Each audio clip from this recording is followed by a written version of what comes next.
Thanks for the introduction. So this is an update actually to a presentation that I made last year. So last year I actually introduced Janus for the first time. I don't know if everybody here is familiar with Janus or not. I mean, there probably won't be much time to explain what Janus is in general. So I refer to the presentation I made last year for my information.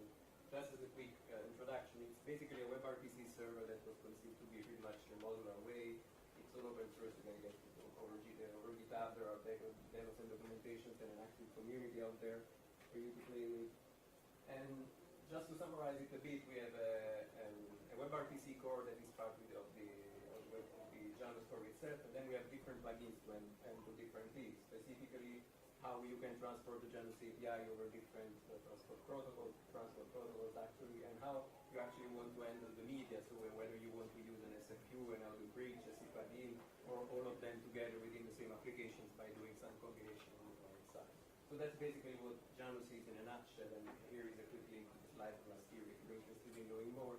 This presentation is more about how you can actually monitor and troubleshoot what is happening within a Janus instance in particular, which is far from trivial, and as the first presentation showed today, it's hard sometimes to find out what's wrong in a WebRTC code for some reason. And for a while, we only had a single way to do that. Specifically, we relied on what we call the admin API, which is basically a request-response kind of protocol, where you basically query Janus with respect to a specific end or a specific peer connection for information, and it would return a bit of stuff out there. There is also a blog post where I try to explain a bit more in detail how you can use this information in order to troubleshoot a peer connection.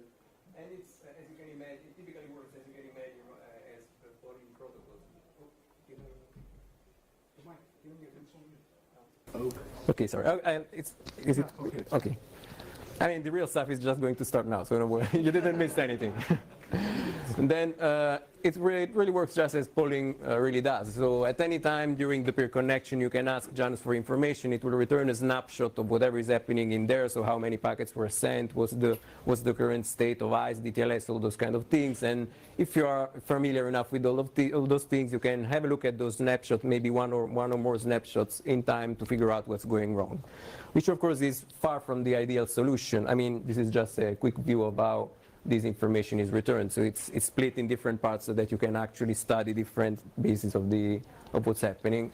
What would be more interesting is a kind of an asynchronous approach. So something where you actually Janus notifies you in real time about whatever is happening, either within the core or within different plugins, which is actually what we started working on some time ago. And we call them event handlers. So basically all the core plugins can generate events, and there is an internal mechanism within Janus that then broadcasts these events to different new plugins within Janus that can then handle these events in different ways. And so as we'll see later, you can use these plugins for different things. So one plugin may save to a database, or other plugins you may use for different things, and so on. The idea is that it's not the event handlers per se that provide the troubleshooting. They just provide you with the means to actually either integrate with existing platforms or do the stuff yourself in order to do something more creative. And I'll also talk a bit about a sample event handler that we implemented in the meanwhile. And so the idea is that internally it pretty much works this way. So Janus generates an event. There's an event manager within Janus that relays this event to all the plugins that are registered within Janus to receive these events, and then each event can do whatever it needs to do with these events. So one may just format the event to JSON and send it via HTTP to something else for processing, or it may save to database, or it may populate a CDR of some sort, or whatever you need it to do. I mean, it really is up to what you implement in your own plugin there. And there are different types of events that you can generate and subscribe to, really pretty much depending on what you want to troubleshoot. So if it's just session-related stuff, or if it's anything related to the WebRTC setup, or statistics in real time and things like this, we'll see a brief example of this in a minute.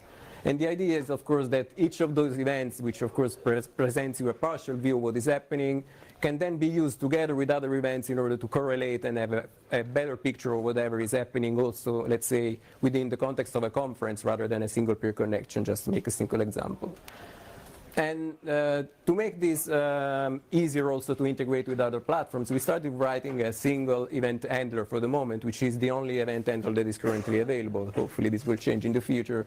And this event handler does nothing more than getting an event that Janus originates, format it to JSON, and then shoot it out via HTTP to an external backend, so that in this external backend you can do some fancy stuff with it. And so it is a bit more smarter than that, so we can aggregate events so that you do not shoot a single message per event and something like this, some basic retransmission mechanism or authentication and so on, but really it's nothing more than that in principle.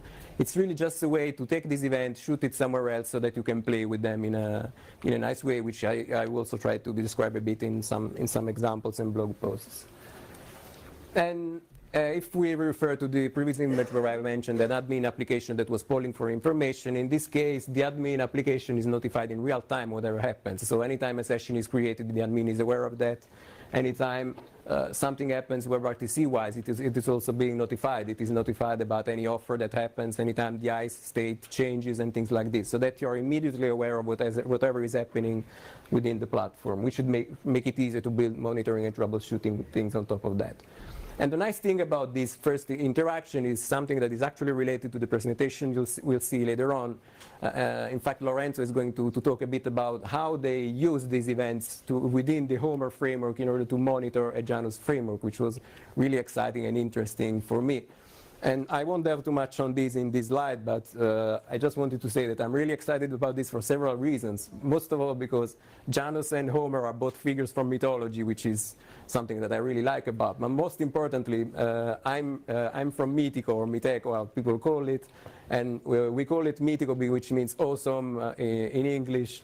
We called it like that also because it's what Homer Simpson says in the Italian version of The Simpsons anytime something exciting happens. So it's really like a match made in heaven for us. So, and there's a YouTube video over there that shows it. So just to show this a bit more in practice, I didn't really make some demos up and running, but I did make some dumps in order to show you how this all works. At least from an events perspective, and I studied a couple of different demos within Janus. So we have different demos to showcase different plugins, and this one shows my ugly face trying an echo test demo. So whatever I send to Janus is being sent back to me. So we create a single peer connection that we can monitor, and so I captured some dumps of the event handler mechanism in order to see what Janus is actually telling me about whatever happens.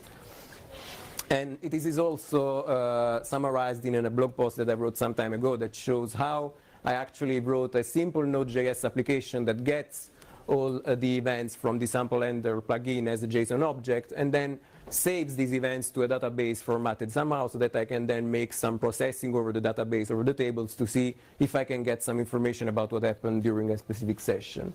And so if we look at the events that are formatted as JSON, as I said, we get a lot of events about anything that happens. In this case, we see a session has been created using the HTTP transport in particular. We see a handle has been attached to the echo test plugin, and there is also this piece of information that is actually very important for correlation, and I'll show this in the next demo that I'll show after. After we created a handle that is basically an abstraction of a connection between a user and a plugin, we can create a peer connection over it, which is exactly what happens in this other event. So we get an event saying that the remote peer starting sending us an SDP, an offer to basically create a peer connection. This gets passed to the echo test plugin, and the echo test plugin sends back an answer to establish the communication, which is exemplified in this other event that we get here. So the owner is local because it's basically the SDP that Janus generated for itself. In this case, it's an answer. So as soon as the offer and answer have been exchanged, the actual peer connection setup starts, which means that we start getting events about the ICE state machine, so whatever starts happening within ICE. In this case, for instance, we might get events related to ICE that is in a connecting phase, so the ICE connectivity checks start taking place. After this, eventually, the connection succeeds from an ICE perspective, and we are also notified about the selected pair that has been chosen for that specific peer connection, which may be important for several different reasons. Once ICE has been done, we come up to the DTLS information. So after ICE is done, we still need to do a DTLS handshake to exchange the SRTP keys. And so even in this case, we see that DTLS is still trying and that gets to a connected phase. If this doesn't happen, we know that there is something wrong, for instance, in the DTLS sendcheck, and so gives us some ideas about why something is wrong in the connection setup and so on. Once this is being done, media starts being exchanged, and so we get events on that as well. So first of all, we are told that the peer connection is up from the Janus perspective. We get information about audio and video that are being received by Janus, which is also important because it means that Janus is getting now media from the user and so can start using it. And we also get live statistics about each second or so for each peer connection, so that you can, for instance, see live statistics that tell you about the packets being exchanged and things like this, and so may be useful for several different reasons. And this happens for both audio and video. So all kind of information that, as you can imagine, are really important for understanding whether or not the peer connection is actually doing its job or not. And more importantly, this is also important for the next demo, we also get event from plugins themselves. And considering that plugins may be written by third-party implementers, by whoever, they are very much plugin specific, as you can imagine. So we just provide a framework for allowing plugins to notify you about anything that happens within a plugin. In this case, the EchoTest user was just adjusting the bitrate settings to force a different bitrate for the communication, so nothing really important. So if we want to look instead at a more complex application, like a media conferencing application maybe, and here I am talking with myself because I don't have any friends. Just kidding, of course. This is also explained in another blog post where I tried to explain a bit how things work. In this case, we were more interested in knowing whether or not we can figure out the relationship between peer connections belonging to different users. First of all, if we are able to associate peer connections belonging to the same users to a specific user, and if we are able to reconstruct the topology of a video room, so who is subscribed to who is publishing, and things like this, which is basically what the next dump try to provide. So I will not go through the same session or WebRTC event. We assume that everything is fine in that sense. We focus instead of the plugins generated by the video room plugin, which give us some context about what the video room does with the subscriptions in principle. So in this case, we see that this session handle combination has a participant joined. In this case, it's called Ciccio. Ciccio is one of the users I always use in my demos. He has a specific ID in the room 1234, so I know that this handle is being used to publish the contribution by Ciccio in the room. At the same time, Pippo instead is using those session and handle combination to publish his own contribution in the room. And then we see different events related to subscriptions. Instead, we see another handle being used to subscribe. In this case, this is subscribed to feed 83 something, that is basically the ID that Ciccio had. And then we see another subscription instead for the feed 52 something. So we know that somebody has subscribed to Pippo's feed instead. So intuitively we know that they are both publishing and they are subscribed to each other, but it is not to be given for granted, because you can actually use this plugin for things that are much more complex than that. And so we want to be sure of this. What we can do is basically looking at the events that were associated to the handle creation, and we see that these two different handles over here have the same opaque identifier, and so have these other two, which means that they both were originated by the same user, basically. So we know that those handles were created by the same user.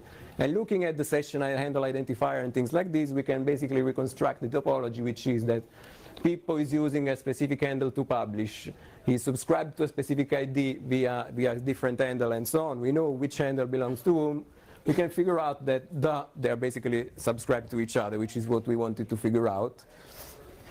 And this is basically how you can correlate information related to different plugins with each other, which is kind of cool. And just to conclude, basically, because I managed somehow to talk about 95 slides in 15 minutes, so I deserve a prize for this. This is really something really new that we've been experimenting with, and the idea is that in the future, more and more plugins will come to basically handle these events in more creative ways. In the next presentation, Lorenzo will show us how they actually handle this to integrate this within the Homer framework. And it would be really nice to have actually a native plugin that acts as an event handler within Janus itself, rather than relying on a plugin that shoots an event to a Node.js application, which then introduces the event in Janus, which would be quite cool. we will also have a student working on this kind of interaction in the future, which is kind of nice. But more importantly, I mean, help us play with this. If you're interested in this, just start using it. Let us know if there is anything more that is needed on this, or if you think it's actually just nice as it is. And this is all I've got. So I'm open to questions if there is any time for that. We're like 1 minute and a half. Okay, that's good. Thank you, by the way.